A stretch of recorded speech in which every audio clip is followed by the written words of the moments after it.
Tonight on CTV News at 11:30. Nurses express concern over OSAP changes. You're just going to see students reluctant to go into Adjustments could worsen existing labor shortages. Plus, putting survival skills to the test. That is where the speed and the confidence comes from, practicing these skills over and over. Sioux first responders wrap up intensive ice rescue training. And young leaders take center stage. Students are often overlooked as volunteers within our community and for all the amazing things that they do. And the reality is that they are out there doing great work each and every day. The North Bay Rotary Club recognizes over a dozen students for their achievements. CTV News at 11:30 with Ian Campbell and Rick Wyman with weather. Good evening. Thanks for joining us. Ian is off tonight. A tragic accident occurred in Robillard Township this weekend after a vehicle struck and killed a 2-year-old. Provincial police say the incident took place in a driveway near Englehart Sunday evening. The child was rushed to hospital with serious injuries and was later pronounced deceased. One person was killed and another was sent to hospital with serious injuries following a crash on Highway 11. Around 5:30 Saturday morning, police were called to a multi-vehicle crash between Red Pine Road and Lookout Road in Smooth Rock Falls. Police say 5 vehicles were involved in the crash, with another 3 vehicles involved in a second collision in the area. The investigation is ongoing. Recent changes to the student loan program in Ontario is concerning for groups representing nurses and nursing students. They say the impacts will lead to financial barriers and work shortages. We get more from CTV's Angela Gemmell.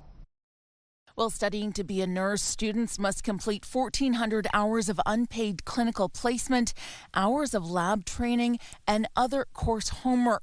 There isn't time for a job. We will be the future caretakers of our patients, so we must make sure that we truly understand the materials and everything that we're giving before we enter into practice. Nursing students depend on student loans and grants to pay for their education, but recent changes announced by the provincial government will reduce non-repayable grants and increase reliance on student loans. The Canadian Nursing Students Association is concerned added financial barriers could deter potential students from pursuing a career in nursing. Across Canada, the living situation is very expensive, and thus this might make it difficult for them to pursue nursing, or even when they enter nursing, might even make it difficult for them to continue nursing just because of the rising cost, not only of the tuition that's going to happen, but also the increased cost of living. Monique Storzak represents Northern Ontario nurses with the Ontario Nurses Association. She says ONA is concerned that fewer nursing students will lead to a worsening workforce shortage. You're just going to see students reluctant to go into the nursing program. They're going to opt to stay in courses that maybe they can do within their own community. And that's just going to further impact the nursing and our public health care system. The Ministry of Colleges, Universities, Research Excellence and Security has said the Ontario Student Assistance Program's framework was no longer sustainable. A spokesperson adds the government has launched student financial support programs, including the Learn and Stay program, which covers the full cost of tuition, books and other educational costs for more than 12,000 healthcare students across Ontario. Both ONA and the CNSA want the provincial government to reverse its decision on the changes to the loan program. Barring that, they want financial aid policies that support equitable access to post-secondary education. Angela Gemmell, CTV News, Sudbury. Police in North Bay are asking for the public's help after a break-in at a bank yesterday. Officers say around 2 a.m., 2 suspects attempted to break into a financial institution in the 300 block of Lakeshore Drive. Police have released images of the suspects captured through surveillance cameras. Anyone with information is asked to contact police or Crime Stoppers. Wikwemkong Tribal Police Service is investigating a fatal accident from over the weekend. Officers say a man was killed Saturday when an awning collapsed. The police chief says the death was an unfortunate incident. The incident is under review by the band office as the structure involved is a territory-owned facility. Last year, the City of Greater Sudbury approved the 2026 capital budget. That included more than $140 million for road construction. Details from CTV's Madison Merrier. 11 out of 14 road projects have been identified and completed by the city. The remaining 3 are being proposed to City Council tomorrow. Councillor Pauline Fortin has been vocal about the necessity of road work for Azilda and is pleased the community is on the list. I was so excited just to see, roads that are on there like Burton, which was on Canada or CAA's worst road list, and it's got selected. MR35, Notre Dame, Brabant. I mean, these are streets that I get calls about all the time. So I couldn't hold back my enthusiasm in seeing this coming. The city is redistributing around $22 million to feed the construction on MR35 from Big Nickel Mine Road to Notre Dame and Azilda, as well as 2 spreader contracts for laid asphalt patches. We have a brand new CAO. And we now have a CFO, which we haven't had for a very long time. We have new general managers, and they're taking a good hard look at everything. And some of this was we did projects and we came in under budget. So some of that money is being rolled back in, and staff did a great job at finding these savings to put it back into infrastructure and get more roads done. Forte says she can't see how the proposal could be voted against and plans to follow her ward's best interest in repairing the stretch of roads causing problems for drivers. Madison Merrier, CTV News, Azilda. New funding will help the North Bay Regional Health Center with 2 addictions programs. $230,000 was announced today by MPP Vic Fideli to support the Addictions Day and Evening Treatment Program, a psychotherapeutic program, and the hospital's Rapid Access Addictions Medicine Clinic. The warm weather has been perfect as firefighters in the Sault area have been conducting ice rescues. CTV's Corey Nordstrom has more. So I'm gonna reach this out for you. If you could grab it, put it under your arm. It's the culmination of a weekend's worth of ice rescue training in the Sault. A range of scenarios are taken into consideration, simulating ice conditions as well as the state of those who are being rescued. That is where the speed and the confidence comes from. Practicing these skills over and over, it builds that muscle memory, so these well-trained people are just ready to get into these suits and get onto the job. The group of 16 firefighters comes mostly from across the Algoma district, with some participants from as far as Sault Lookout. Sault Fire hosts, as part of its regional training center, a major benefit to those nearby municipalities. The cost, I think, is one of the really prohibitive things. If one of our surrounding services was to have to send their people down to Barrie or Toronto to do this training, they're paying for transportation, they're paying for hotels, they're paying for meals. To be able to do it within the district, the majority of these people are able to go home at night and come back in the morning. It's getting to be the time of year where the ice is risky, especially for those trying to get in their last ice fishing or snowmobile treks of the season. But another factor has led to this round of qualifications. Throughout the winter, we do a lot of training on our ice rescue. This is the move towards bringing our people up to the certification level. The goal is by July of 2028, when the mandatory technical rescue certifications are in place, that our entire fire department will be certified to this level of the training. Whoa. Corey Nordstrom, CTV News, Sault Ste. Marie. Laurentian University in Sudbury is pausing admissions to 4 undergraduate programs after failing to meet requirements by the Ontario University's Council on Quality Assurance. The announcement came Friday in an internal message that was shared by the university. Today with CTV, Laurentian says it was informed that the university did not follow proper process when the programs were created a decade ago. The 4 programs are criminal justice, criminology, interdisciplinary studies and equity, diversity, and human rights. The university says changes will not affect students who are already studying in the 4 programs or those who have already been admitted to the programs for September 2026.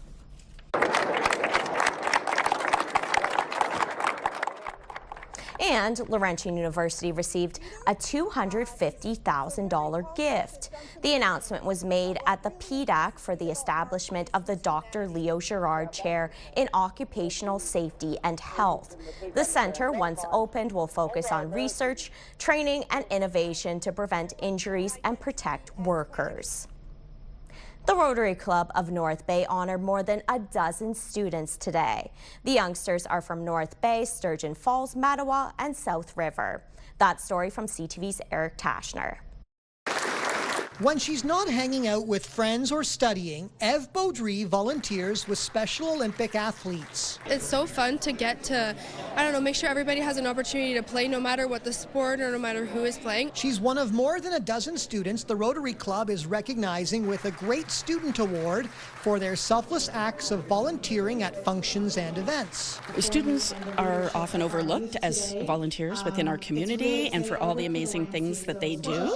And the reality is that they are out there doing great work each and every day. I lived in Sudbury before, where I volunteered at the public library with the arts program for the kids. I've met a lot of great people, and I think I found the right crowd to be friends with. Maverick Paul has racked up over 380 volunteer service hours. I love to volunteer at the Y. That's currently where I'm employed, but I like to stay after my shift to help work with vulnerable and people who just need more one-on-one. Rotary International's motto is service above self. Club officials say they try to instill the philosophy of unselfish volunteer service in both members and the community. That happens in every single school in our city and our district. I think that you will find parents and educators are absolutely encouraging students to give to others. The local Rotary Club started recognizing students 25 years ago. Along with a certificate, each will have their name added to their school's Rotary plaque to inspire others. It is super important. It gives you life skills, not only for future employment, but to make you a better person as a whole. It makes you a well-rounded individual. Eric Tashner, CTV News, North Bay. The City of North Bay has launched something new, a municipal dashboard. It's on the city's website and allows you to track things like community statistics and how to track the city's performance. It also shows people how the city and its officials are measuring North Bay's progress. Believed to be the first of its kind in our region, the deputy mayor is hopeful this will give residents some insight as to what's happening at City Hall. End up with a couple of questions that they might have, and they can always reach out to a member of council, they can reach out to staff, they can even submit feedback. I've already spoken to a few folks who were looking at it saying, this is a great start. Next, I would love to see, and then they would give me their wish list of where they would like to see this KPI measurement dashboard go. According to the dashboard, it's best viewed on a computer in a web browser, but it's also compatible with tablets and mobile devices. Key performance indicators will be updated by the city. It's time now for a short break here on CTV News. Coming up, we'll have your full weather forecast. But for now, a look at the current conditions around the region. And we do have those weather alerts in place, special weather statements for the areas in gray, and that's to do with freezing rain Tuesday night into Wednesday morning. And a look at things outside your door right now. Some cloudy conditions, light snow falling in Timmins, -4 degrees in Chapleau. Your full forecast coming up next. Great looking day across the Northeast for today. Felt like we were in the midst of spring, and it's early spring right now. Loads of sunshine, some warmer temperatures. That is about to change. Sorry to be the bearer of bad news. We've got systems moving in by about 6 o'clock tomorrow evening and continuing some mixed precipitation, some snow, and of course, we're not done with the snow just yet. After all, it is early March. 7-day forecast, Sudbury Nickel Belt. Chance of light snow tomorrow, -1. Chance of snow on Wednesday, some sun and cloud Thursday. Take a look at the temperatures, -1, -3. Chance of snow Friday, -4, -5. Saturday, Sunday, snow in the forecast at -7. So the temperature's not all that bad, but with that low pressure system comes precipitation. Sault Ste. Marie, Algoma, chance of snow tomorrow. Chance of flurries Wednesday. Here we go with the sun and cloud Thursday, -3, so not a bad start. The -2 Friday, chance of snow at 60%. Cloud cover Saturday, -4, and -6 on Sunday with snow in the forecast. Then there's Timmins, Cochrane, campus casing. Chance of flurries tomorrow, -8. Chance of flurries Wednesday, and more of the same on Thursday with a few sunny breaks thrown in for good measure. Chance of flurries on Friday, so you go from -8, -7, -6, -7 Saturday with the cloud cover, and -8 with the snow come Sunday. Pretty well in the forecast right across the Northeast. We've got snow on Sunday, but that's a couple of days away. Temiskaming Shores, Kirkland Lake. Light snow tomorrow. Wednesday, chance of snow at 60%. Chance of flurries Thursday.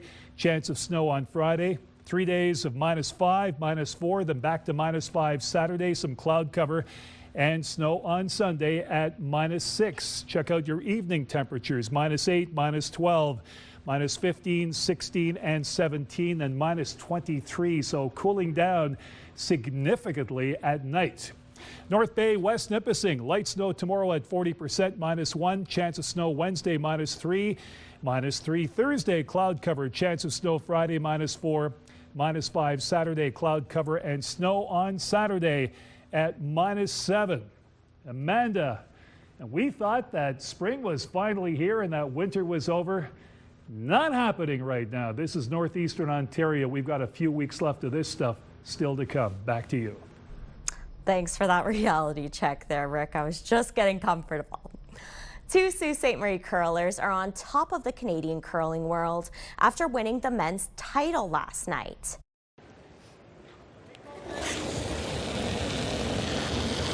Queen! Queen! Yep! Queen! Queen! Queen! Queen! Queen! Queen! Queen!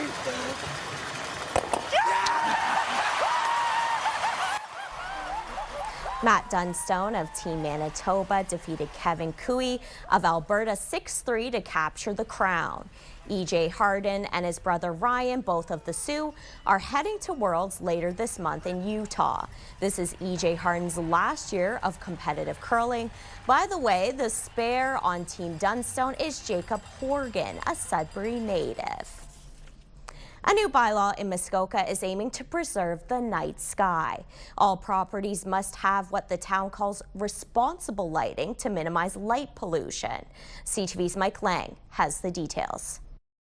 With its regulation of outdoor illumination, the town of Huntsville has been making sure that all lights serve their purpose and only their purpose. It allows you to light anything you want to light, but it stops spraying light up into the sky and onto your neighbor's property. In January 2016, Council passed the bylaw to make sure lighting on all properties does not trespass and does not disrupt the natural darkness of the night sky. All new builds since then have had to be in compliance, and those who've needed to make adjustments had until January 2026. You used to see this giant glowing light bulb, and then the street would be lit. Now you look down the street, you don't see the light bulb at all, but you see the street lit. That's dark sky friendly. This image on the town's website shows the different levels of lighting, from polluted to fully shielded and complete darkness. Whenever we can have these dedicated areas as a preserve to have laws to lower the light pollution, it's always a plus. Astronomer Gary Boyle also discussing the wildlife impacts. Now we're having these Cobra lights on highways lighting up the area, so now they're easy prey for the bigger predators. The town also focusing on forms of cut-off light fixtures that point downward and are shielded from the sides. It's fundamental to who we are, the clean water, the trees, and seeing the stars. That was CTV's Mike Lang reporting. The 4th annual Women's Day Gala in Sudbury was another huge success this year.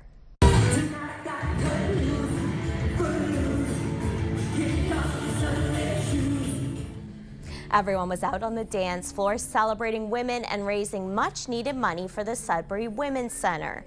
The center helps women, girls, and gender diverse people experiencing violence and other challenging life situations. CTV was a proud sponsor of the night, which was emceed by our very own Angela Gemmel and Ian Campbell. A new study shows that prescriptions for ADHD medications have more than doubled since the pandemic.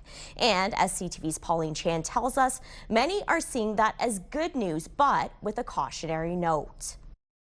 The study looked at prescriptions given for adults in Ontario from 2016 to midway through 2024. And we saw a threefold increase in the number of young adults that are newly starting these stimulant drugs. And people may know them. These are drugs like Adderall, Ritalin. Medications typically used in the treatment of ADHD. Young adults meant those between age 18 to 24, and in particular, women were getting new prescriptions. Which actually we were thrilled with, and I'll tell you why. So for many, many years, ADHD in females has been underdiagnosed. We were always diagnosing about 3 boys to 1 girl, right? But when you get into adulthood, the numbers, the prevalence numbers are more sort of 1 to 1. Heidi Bernhardt of Quebec says girls often present different symptoms, not as hyperactive, so less disruptive in a classroom, but the effects are just as devastating in managing life as they reach independence and post-secondary years. Treatment should always be multimodal, never medication alone. But Bernhardt says for the majority living with ADHD, medications are a vital part of managing the condition. So what it's trying to do is change the speed at which some of this thinking and patterns in the brain work, and it helps people focus a little bit more. But they can also have worrisome side effects like loss of appetite, difficulty sleeping, and moodiness. You know, I think that's one of the concerns is like if you don't actually have ADHD, these drugs can hold a higher risk than benefit. Researcher Mina Tadros says more support for people living with ADHD will be needed as more people are diagnosed with it, and psychiatrists, qualified family doctors, and specialized psychologists are in short supply. Pauline Chan, CTV News. Trees are being tapped and excitement is building for what's believed to be Manitoulин's first ever Maple Syrup Festival. It's scheduled for March 28th in Kagawong, and there's been a whole slate of maple-themed activities for people to try. Organizers say there is a big maple syrup producing community on the island. Maple is huge on the island, so we do have a number of producers who actually sell their product commercially. We've got maple syrup producers who just do it for family and friends, those kind of things. So we will be highlighting those small organizations as well as part of the show. Again, it's happening at Kagawong Park. More details can be found on the festival's social media pages. Still ahead tonight on CTV News. An icy dip for a good cause. Details next. A song by a North Bay senior has found its way to the International Songwriting Competition in Tennessee.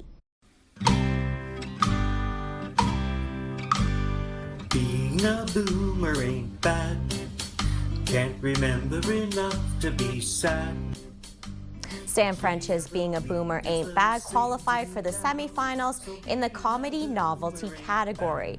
The grand prize is $25,000 US, and if he wins, French promises to donate to One Kid's Place, the Alzheimer's Society, and the Victorian Order of Nurses Smile program. They're really happy because it's increased the awareness of what they do. The whole idea is that when you're a boomer, you have a chance to be in your second childhood. So you get to play, you get to do things you want to do. So the song is actually written very similar to what a children's song is written. Last year, French, with the help of his boomer bandmates, recorded a music video for the song where royalties are donated to charities. Finally for us tonight, hundreds braved the icy waters for a good cause this weekend.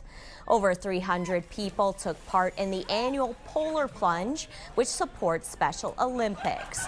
Organizers say the event raised over $60,000, smashing their $50,000 goal. The funds will go directly towards uniforms, travel, and training for Special Olympians across the province. Police Chief Sarah Cunningham was the first to take the dive. Special Olympics Ontario is the charity of choice for the Ontario Association of Chiefs of Police, and this is one of our largest fundraisers of the year. And what's really important is the funds raised today stay here locally in our community and will support athletes here locally in Sudbury. Here in Greater Sudbury, over 200 families benefit from our fundraising efforts. And I mention that because inclusion, like anything else, it requires a number of funds to engage in recreational sporting activities. Freezing! It was cold. I mean, it was warm. It was very warm. How are you? It's balmy out here. It's like a summer day now. We're in Mexico. Organizers say this year was a record breaker in terms of participants and funds raised. Well done. And that takes us to the end of our newscast this Monday night. We'll leave you with more from this weekend's Polar Plunge. Thanks for watching. Good night.